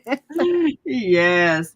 Well, this is the thing. The work that we do, it is for now and the future. So, yes, this is for decades to come. We're doing this work, and Deborah, our third Saturday host, says blessings. Theater being used as entertainment is so therapeutic for people. Most like the lights, camera, and action. Yeah, I found that improv, theater, acting, that really is very therapeutic. And you'd be surprised. I've worked with some students and they came up with some scripts. It's like, where did that come from? But And they have it. They just need the space and the opportunity. And we do improv as well. So again, Healing Academy and my organization, Melanated in America, partners to do a SIPROV event. And so this was one of our first key events that we would do back when we started in 2019, and we still do them as well. And so SIPROV is a BYOB improv night. And so it's like healing in disguise, right? So people are coming because it's fun. We have a DJ and they get to sip a little bit and hop in there and have fun. But it's really healing. We would do it on Wednesdays because, that's the hump day, midweek. You're probably stressed out by that time, right? And you get to let it all go. You get to be silly and let your inner child free and have a great time. And we do that. Yes. We don't, as adults, we don't get a chance to play. And so it's a chance to play, which is healing for you, it's healing for your inner child, it's healing for your soul, because joy is healing, and we need more spaces to create just pure joy. And so the Sip Prov is one of those Laugh and be things. silly. Yes. You know, and a lot of older people don't realize how important it is for older people, for adults to laugh and play and just have fun and Frolic. not be serious all the time. Because yes, that is a healing energy when you laugh. Yes. And Michelle says, awesome. Thank you, Natalie, for all you do. Michelle. And she says, what's the organization you mentioned? Brown Books and Beautiful Spaces. Where is it located? Okay. So Brown Books and Paintbrushes is the name of the space. Candace, I believe her last name is Washington, is absolutely amazing. They partnered with South Shore Chamber of Commerce. And so now they have a space right off 71st in Jeffrey where you can go, and it's absolutely free, which makes it even more amazing for our community. And it's a play space that's geared towards children of all ages. There's a small theater, so if you want to go in and watch shows and movies, that's a space. They have motor skill space where you can play with blocks and all the different things. They have a science room where you can build puzzles and do small science experiments. They have little pets like fish and different things like that. They have the library and creative room where you can draw pictures and do different arts and crafts projects, but also just sit and read all of these amazing brown books that they have. And again, every time you leave this space, you can pick a book to take with you. And so no matter how many times you come, every single time you leave, you can leave with a book. You can literally build a brown library just from going to that space. And they have books for all ages as well. So from the smaller babies to the teens, they have amazing books to choose from. All brown. And so I can give the exact address for you, but it's right off 71st in Jeffrey in the South Shore area. Also, Brown Books and Paintbrushes. If you search it, it'll pop right on up as well. That is wonderful. And the upcoming event, the Between the Pages literary event, again, tell us for those people listening, and not looking at the flyer, the day and the time and the location. Yes, for sure. So Between the Pages literacy event is going to be this Saturday, March 9th from 12 to 3. We are hoping that everyone of all ages come out. We have something for the little peoples and we have something for the elders, and again, everyone in between. So everything we do is geared towards that sentiment, making sure that there's something for everyone. So there's going to be the book giveaway again by Chicago Police Department. They have rallied around so many books for us to give away to the community. For all, I mean, it's so many books. It was bags on bags on bags of books. So we really appreciate them. Shout out to Sergeant Dirts for making sure that it happens. She really, really is about community and pushing for community, and that the CPD gets active in the community. So I appreciate her for that. And so we have so many books to give away again for all ages. We have Rising Eagle Comics, which is going to be there, which is a Black-owned local comic book company. Wow. Yes. And so they will be speaking. So you get a chance to not only meet them, but hear a little bit from one of the comic books, hear from the creators and ask questions. And they also help other comic book authors and artists create and publish their comic books. And so that's their passion. I need to come and meet them. I got a comic book idea. I'm going to talk to them. Come on. It's free. Come on over. So they'll have tables you can purchase from them. But those conversations, again, are critical because our young people and us as adults as well, we do what we have access to in a way, or what we see we're more liable to do. So if you see basketball and IG models and rappers and all these things, that's what you're going to aspire to do. But if you can see these authors come through and share the importance of documenting and telling our stories, whether it is biography or fiction, it's important that we're represented in this art form. And so I really love the range of speakers that we'll have, from Asada with Soulful Chicago Book Fair, and she'll be representing some youth authors so the young people can see themselves as authors as well. We'll be doing some storybook readings and conversations around stories. We even did a literacy event, quick sidebar, with the Healing Academy, where it was a storybook reading for adults. So we read children's books, but broke it down and how it impacts us as adults, because as children we read the books, we kind of get the message, but as adults it hits even harder. So shout out to Marcus Allen with a book that he illustrated called The World Is Yours. I absolutely adore that book, and I would recommend everyone pick up a copy. Call Marcus Allen, message him, whatever you have to do, but that book is necessary in your library because it's so powerful, and it shows truly that the world is ours, and it shows the bond of a beautiful Black family visually, and just it's amazing. And another one is the doubt bug, right? And when doubt gets in your ear, and what do you do? And how do you defeat it? You scream, I am good enough, right? Yeah. And so these powerful books that are children's books, but the messages are so strong. So having that children's book series for adults gives adults a chance to actually read a children's book, even if they don't have kids, right? And get the same messages and have that conversation around it. Like, what does it mean? And all the adults in the room were buying those children's books. Let me tell you, they were like, I need good. And most of them didn't have kids. So those type of things. So we'll be doing some storybook readings and having conversations around those. And then again, when Blackness was golden, that true real life story of Pamon Rami and what he's experienced and how he's been in the movement since he was a teenager, right? And how it's progressed well into his late age, and how he's still doing the work in different ways and using art as a catalyst to make change and encourage change, whether it be through film, through theater, through literary, through radio. He's done everything. And the amazing people that impacted him, which is one thing you'll hear him say a lot as he talks about the book. It's not just about his story. It's about the elders who rallied around and supported him and poured into him so that we know their names as well, which is absolutely necessary. And so we have that. We have the X's McDowell, which is Lifting as They Climb. And that book is so important. And I advocate for it. I said that earlier because it documents the history of Black women in Chicago.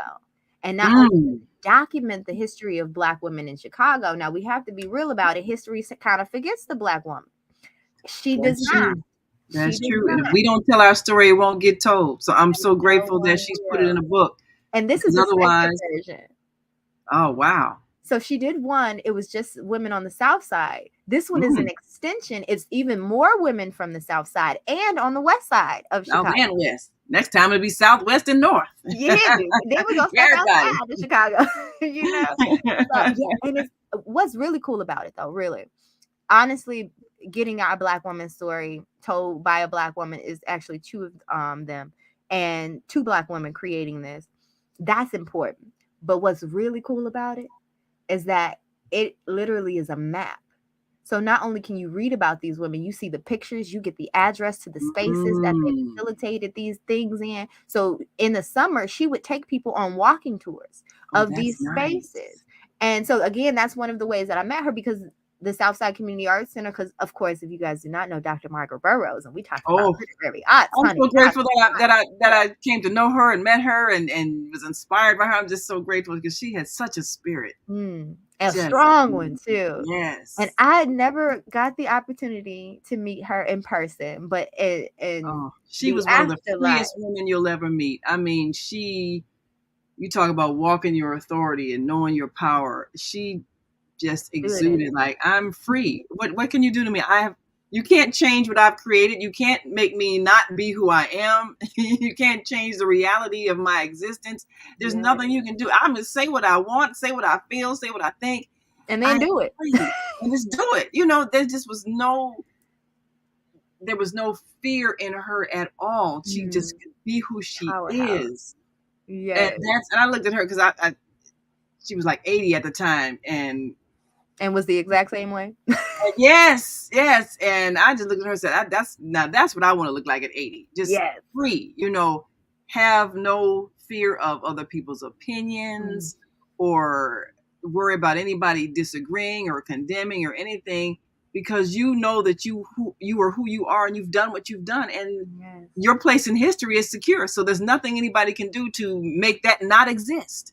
And that what will your legacy be, right? They call it a poem. That is not a poem. That thing is a dissertation. Yes. It is a long poem, but it's so good. And we at Mandrake Park had a Black History program, and the goal was to go and perform that to the young people and the families that were in the space, because we have to think about legacy. And I think if we truly thought about legacy, we would treat our children differently. We would treat that next generation differently, because they are our legacy. And once you have or commit your life to teaching young people, if they're yours or not, we have to have a mental shift. It's not all about us anymore. And granted, you still have to be happy. And we teach workshops on that too for parents and teachers. Like, self-care is still important. You still have to take your time so that you can be your best for these young people. But the way you live your life has to shift in a way to uplift them, educate them, pour into them, inspire them in a way that once you are gone, that they will flourish in this world. And I think that's something that we're missing. We become very selfish as a society. And if we go back to roots, like culture, African culture, and rites of passage programs and all of these things, everybody has a role to play. And so as an educator, as a parent, you have a specific job and you have to stand on that. Or we end up in a space in society where we are now, where we just have young people, for lack of better words, doing whatever.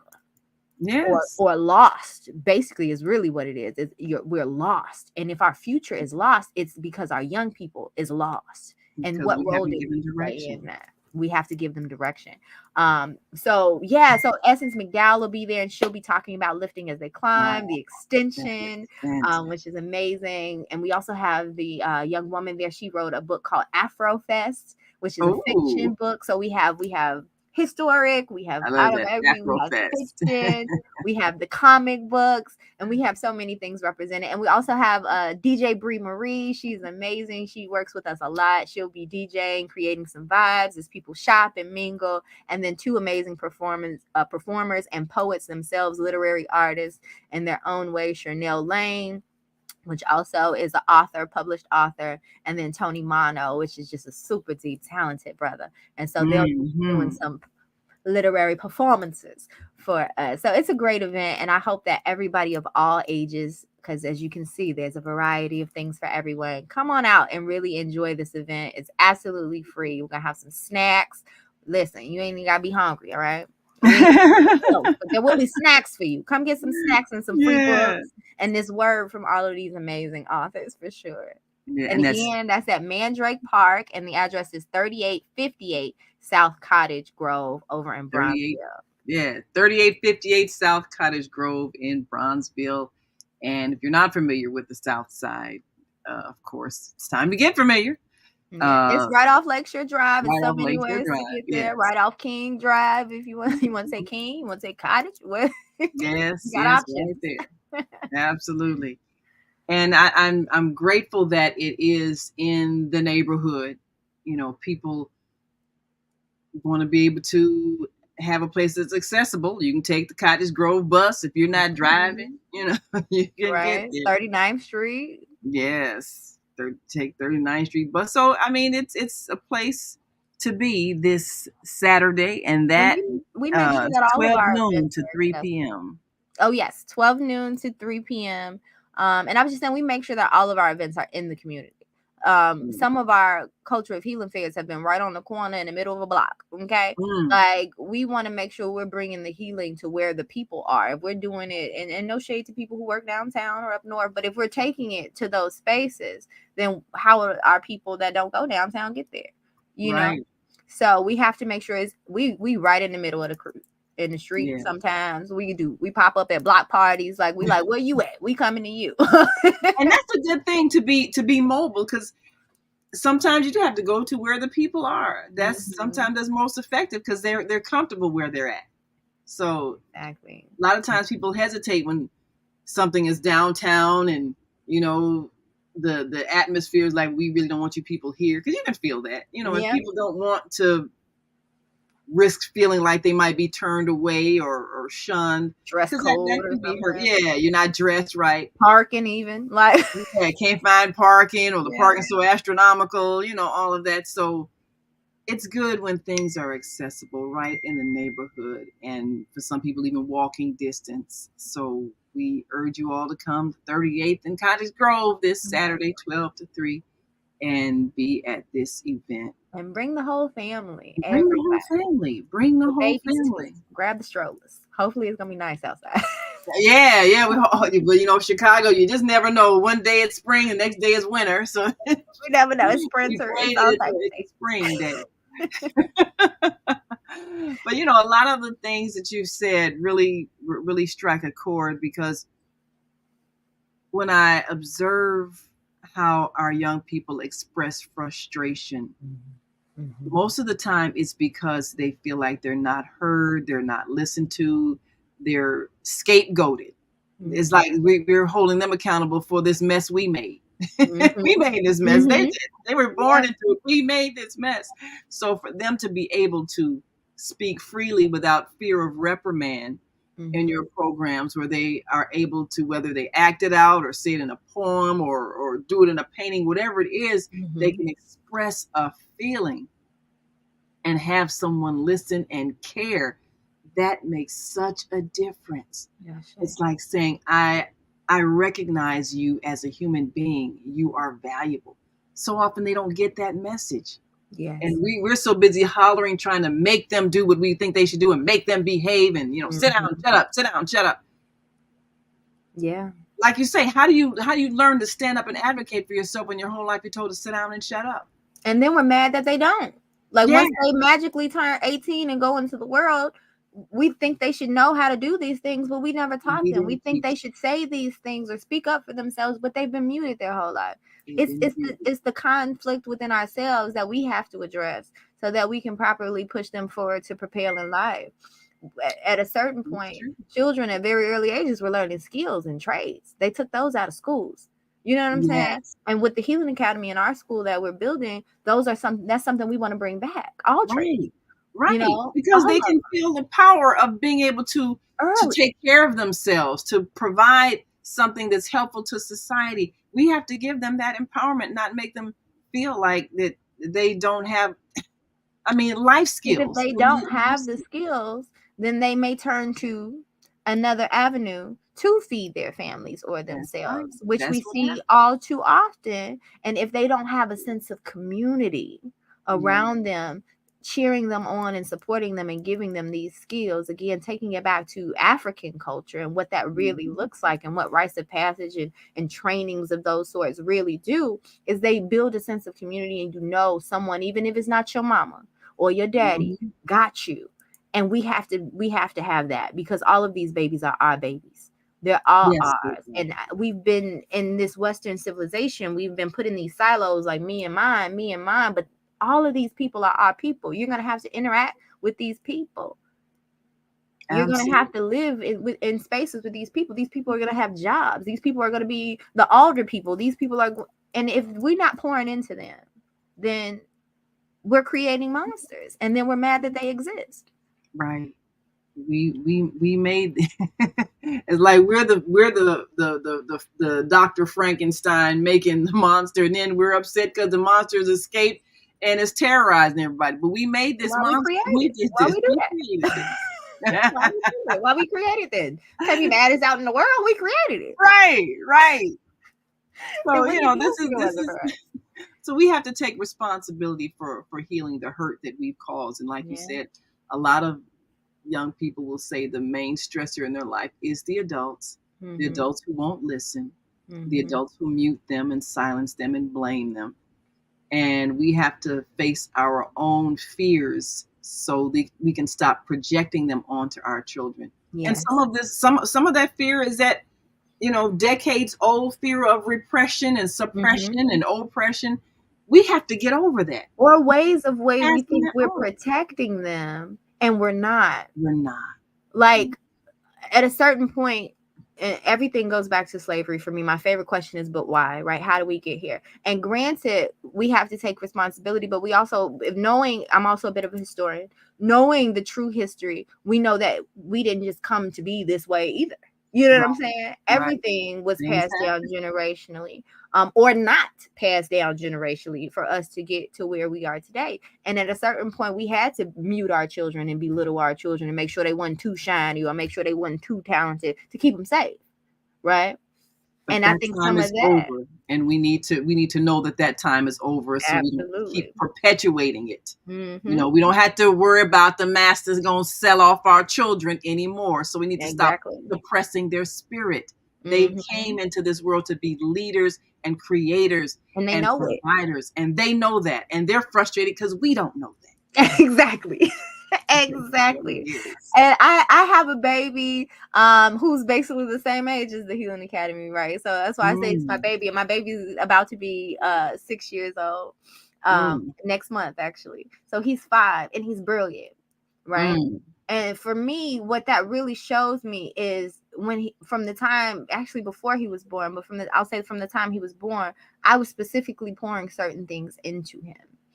The way I speak to him, affirmations that I would repeat to him, books that I read to him, flashcards. Like, I was making sure that he had certain things from a very early age. And so now he went to CPS schools after being homeschooled for so long. And he was in pre-K reading at a 2nd grade level.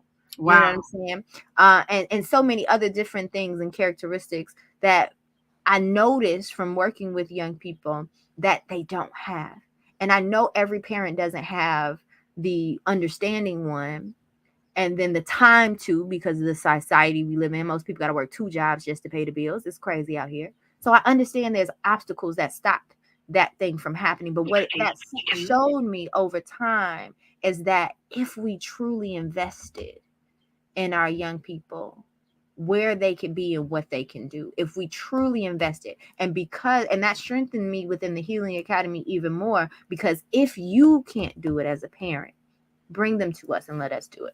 Help us. Like Michelle said, how can I support? If the community really said we need this school and we need this to happen at every level, from the garbage man, the school teacher, to the doctor, the lawyer, and the businessman, and everybody came together and said, we're going to make this happen for our young people, the school would exist, the community centers would exist, the spaces would exist. But we have to see value in truly pouring into our human capital, our future and our legacy, which are these young people, and then really pouring into us to do the healing that we need to do to be able to really prepare them for the life that we need them to live, to create the world that we all deserve to live in. Absolutely. We can do it. Yes, we can. Yes, we can. Well, we thank you so much. We thank you for being with us, and we thank all of you all who have chimed in. We appreciate you so very much. You see the website, www.wehealheal.org. Go to the website and participate, and come on out this Saturday, because you need to get some healing. Man, Thank we you so much. heal because we heal for real. We heal because we heal for real. But thank you so much, Natalie. We appreciate you so very much. Okay. And we're going to greet our global family one more time and remind you all that we are one all over the world, and you are a part of the solution. We'll see you next time. Hope Radio.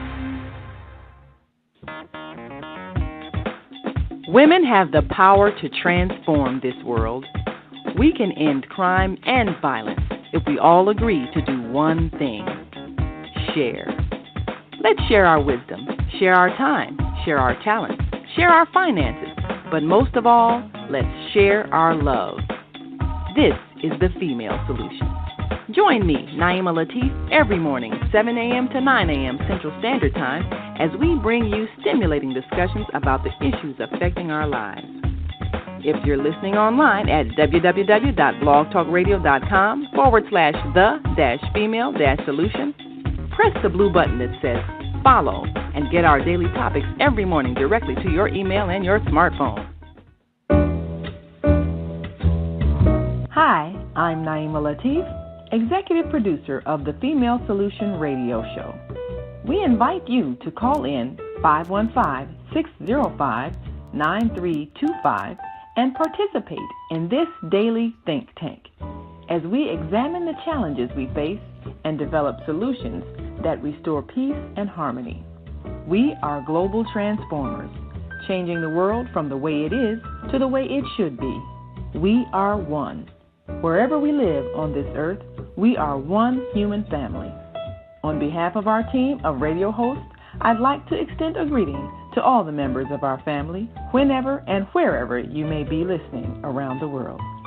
To our family in China, Ni Hao. In India, Namaste. In Japan, Konnichiwa. In Korea, Annyeonghaseyo. In Russia, Здравствуйте. In Germany, Guten Tag. In Poland, Dzień dobry. In France, Bonjour. In Spain, Hola. In Italy, Ciao. In Egypt, Ahlan wa sahlan. In Ghana, Akwaba. In Nigeria, Peleo. In South Africa, Sawubona. In Senegal, Nangadef. In Kenya, Jambo. In Israel, Shalom. In Pakistan, Afghanistan, Palestine, and Saudi Arabia, Assalamu alaikum. Greetings, and may peace be upon you all. Join us live on the on-air radio network. Call 727-731-5192. We want to talk to you.